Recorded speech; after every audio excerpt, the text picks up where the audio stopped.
भाव हमारे प्रति होने लगता है। सर आप पढ़े लिखे हैं और सर ये 22 प्रतिज्ञाओं से इतनी टीस क्यों? 22 प्रतिज्ञा की एक मैं मोटा सा उदाहरण आपको बता दूं। कहना नहीं चाहिए कि एक अभद्र सा तो लगेगा मेरे मुँह से ऐसे बात का कि मैं शराब पीता था और मैं अब शराब नहीं पीता, ना शराब पीऊंगा। तो इसमें मैंने किसी का अपमान किया? शराब का भी अपमान नहीं किया। उसी प्रकार से मैं हिंदू था और हिंदू धर्म के देवी देवताओं को मानता था, आगे से मैं उनको नहीं मानूंगा। मैंने उनका कहाँ अपमान किया? मोटा सी बात है कि हम लोगों को समझना होगा कि हम उनका नाम तो लेंगे ना, क्योंकि वे आराध्य देव तो हमारे भी रहे ना, हमने भी तो उनको सर पे रख के ढोया है। अगर आज हम उनको अपने दिल और दिमाग से उतारने का काम करते हैं तो उनको आपत्ति किस बात की है? मेरे विचार से नहीं होना चाहिए। ये कोई अपमान भी नहीं है। अगर बच्चे को छोटे से कोई अगर समझा के आगे बड़ा किया जाता है तो बच्चे को जैसे समझाओगे वैसे हो जाता है। अगर बुद्ध धर्म की शिक्षा दोगे तो बुद्ध धर्म में जाएगा, अगर दूसरे अनैतिक कार्यों में जाओगे तो वो वैसे ही सीखेगा। तो हमारा उद्देश्य ये है कि ये देश की जो है मनुवादी व्यवस्था है, ये आपसे यानी कि SC/ST को गुलाम बनाए रखने की इनकी जो साजिश है, जो दो व्यवस्थाओं की लड़ाई है, आर्य अनार्यों की लड़ाई है, ये लड़ाई जो सदियों से चली आ रही है उसी का परिणाम है ये। अभी सब नागपुर में दीक्षा ली जाती है।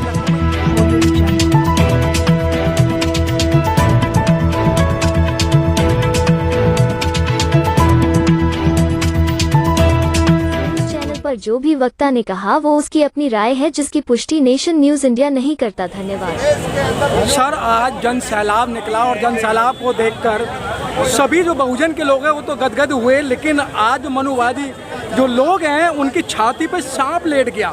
क्या लगता है कि ये बहुजन के लोग एक इसी तरीके से होंगे? ये बहुत अच्छा आपका प्रश्न है, क्योंकि जब बहुजन जागा है मनुवादी जो है भागा है। और उस भागने के तात्पर्य में आप मानते होंगे कि आज हमने जिस प्रकार से सामाजिक एकता का परिचय दिया है, इसमें कोई पार्टी पॉलिटिक्स नहीं है, ये कोई आम आदमी पार्टी के खिलाफ प्रदर्शन नहीं है, ये हमारा अपना सामाजिक प्रदर्शन है जो हम जो है 22 प्रतिज्ञाओं के समर्थन में उनके सम्मान में यहाँ इकट्ठे हुए हैं। अगर कोई भी किसी प्रकार से इस प्रकार से हमारा मंत्री का यानी कि हमारे समाज के मंत्री का जबरदस्ती इस्तीफा लेने का काम करेगा या दूसरे प्रकार से उसको प्रताड़ित करने का काम करेगा तो हम उसका समर्थन नहीं करेंगे।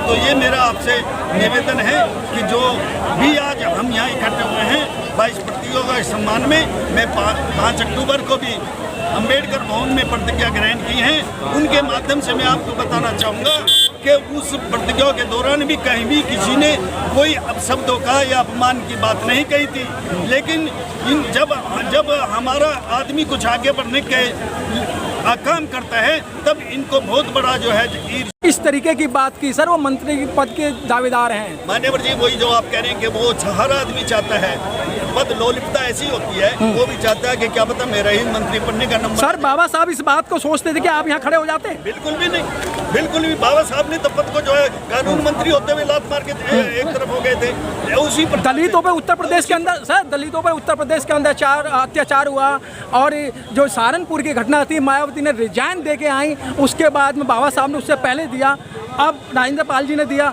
तो इनके कानों में तो कोई जून रह ही नहीं। ऐसा नहीं है, जून तो रहेंगी। और जिस दिन से ये धम्म दीक्षा समारोह हुआ है और माननीय गौतम जी ने इस्तीफा दिया है, उस दिन से इस देश की राजनीति में हलचल मच चुकी है। हमारा बहुजन समाज भी यानी कि अनुसूचित जाति का समाज, ST का समाज भी एकजुट होकर वो भी समझने के लिए मजबूर हो चुका है कि भाई पार्टी अपनी जगह है लेकिन हमारी सामाजिक एकता अलग है।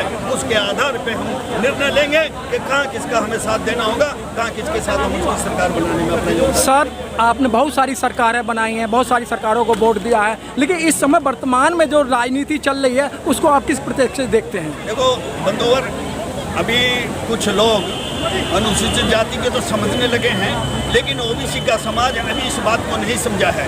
जब ये मनुस्मृति के आधार पे ब्राह्मण क्षत्रिय है, वैश्य और नीचे सारे शूद्र हैं, लेकिन ये सारे शूद्र भी अति शूद्र को अब नीचे ले लेते हैं कि मैं उससे ऊपर, मैं उससे ऊपर। तो इनको इस प्रकार से 47 जातियों में बांट दिया गया है कि वो आपस में इकट्ठे नहीं हो पा रहे हैं, और जब इकट्ठे नहीं हो रहे हैं तो उनकी सरकार भी नहीं बन रही है। लिहाजा हम चाहेंगे जब अगर सरकार बनेगी एक वक्त जरूर आएगा कि सारा ओबीसी का समाज और SC/ST का समाज एक होगा। जिस प्रकार से इन्होंने आपने देखा होगा पिछले जब जगजीवन राम के टाइम में सब इकट्ठे हुए थे तो उन्होंने भी बाबा साहब की तरफ से ऐसे इशारा किया था, और इस देश में जो है ये कांग्रेस की सरकार जो है सब सर चलते चलते आप क्या संदेश देना चाहते हैं? मैं हम तो ये कहेंगे अगर इतना सब कुछ होने के बावजूद भी हमारा समाज अगर सामाजिक एकता को बनाए रखता है और अपने विचारों से अपनी अस्मिता को और स्वाभिमान को से लड़ने की इच्छा रखता है तो उसको जरूर लड़ना चाहिए, और भविष्य में उनको ऐसा कार्य करना चाहिए जिससे हमारे किसी मंत्री या किसी भी इंसान के ऊपर कोई भी किसी प्रकार का अत्याचार न हो। स्वाभिमान जरूरी है, उसके बगैर हमारा कल्याण नहीं है। इसलिए करे सटे सात्यम समाचरे, दुष्ट के साथ दूसरा करनी होगी और जुल्म का बदला जुल्म करके देना पड़ेगा, उसी पर हमारा होगा। और हमारा अपना उद्देश्य मेन जो है, जैसे कि गौतम साहब ने कहा है कि जाति के नाम संविधान का है, लेकिन उसकी आड़ में मनु व्यवस्था को लागू कर रहे हैं और मनु व्यवस्था के आधार पर काम कर रहे हैं। आप कहीं भी देख लीजिए वहीं पे मनु व्यवस्था के काम से। ये मैं बताता हूँ, जब आदेश कोर्ट का नहीं हुआ तो आप बुलडोजर कैसे किसी के उस पे मकान पे चला सकते हो? कोर्ट का आदेश होना चाहिए। उसी प्रकार से अगर हम सब अगर देख रहे हैं, ऐसा बात नहीं है कि हमारा जो पढ़ा लिखा बुद्धिजीवी वर्ग है वो आज इनकी बात को इनकी मानसिकता को समझ चुका है, वो ये अभी इनके बहकाव में आने वाला नहीं है। वो भी समझता है कि वो भी संविधान को पढ़ रहे हैं, लेकिन इतना सर आप बहकाने की बात कर रहे हैं। बाबा साहब की फोटो और भगत सिंह का फोटो लेके पंजाब में सरकार बना लेते हैं और दिल्ली के अंदर सरकार बना लेते हैं जय भीम का नारा लगा के। अब गुजरात के अंदर चुनाव है तो उन्होंने नारे लगाए जय श्री राम के, कि जो श्री राम के नारों से पंगा लेगा वो उसको बख्शा नहीं जाएगा। ये श्रीमान जी हम भी आपको इस आपके चैनल के माध्यम से बता देना चाहते हैं, जो जय भीम के अगेंस्ट में आएगा हम भी उसको नहीं बख्शेंगे, उसकी भी सरकार हम भविष्य में नहीं बनेगी। ऐसा नहीं है, बताइए ये व्यवस्था का लड़ाई है। अगर वो जय भीम होगा, अगर हमारा जय भीम होगा तो वो उधर श्री राम होगा तो भैया टकराएगा। ये दोगलापन नहीं चलेगा। आप दोगलेपन की बात कर रहे हैं। इस समय 11 विधायक और भी हैं, एक भी विधायक ना तो थाने में दिखाई दिया और ना ही घर पे आया, ना ही किसी ने दीक्षा ली जाती है। सब जगह दीक्षा ली जाती है, लेकिन दिल्ली में जब 22 प्रतिज्ञाओं की दीक्षा ली जाती है, इससे ही सरकार को या जो मनुवादियों को लोग टेंशन क्यों? देखिए मैं आपको बताना चाहूँगा कि 2001 में माननीय उदित राज जी के सानिध्य में बहुत बड़ा एक शिक्षा दीक्षा समारोह हुआ था, तब ये बात क्यों नहीं आई? ये बात है एक मंत्री को किस प्रकार से टारगेटेड करके हमें उसको उसके पद से मुक्त करना है, कैसे उसको हमको नीचा दिखाना है। अगर हम उसके मंत्री को ही नीचा दिखा देंगे तो समाज डिमोरलाइज वैसे ही हो जाएगा।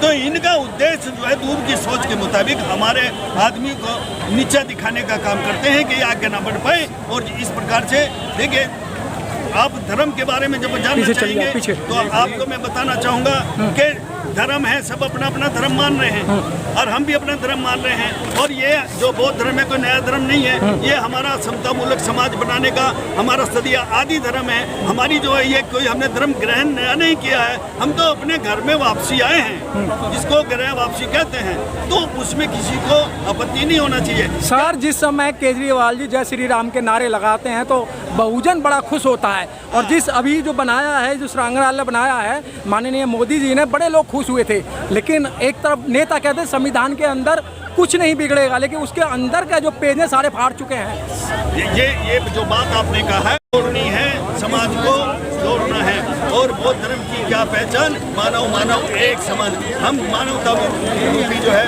जिस गोद में भारत बनाना चाहते हैं, हमारा यही सबसे बड़ा अपना जो सपना है। ठीक है sir. Press the bell icon on the YouTube app and never miss another update.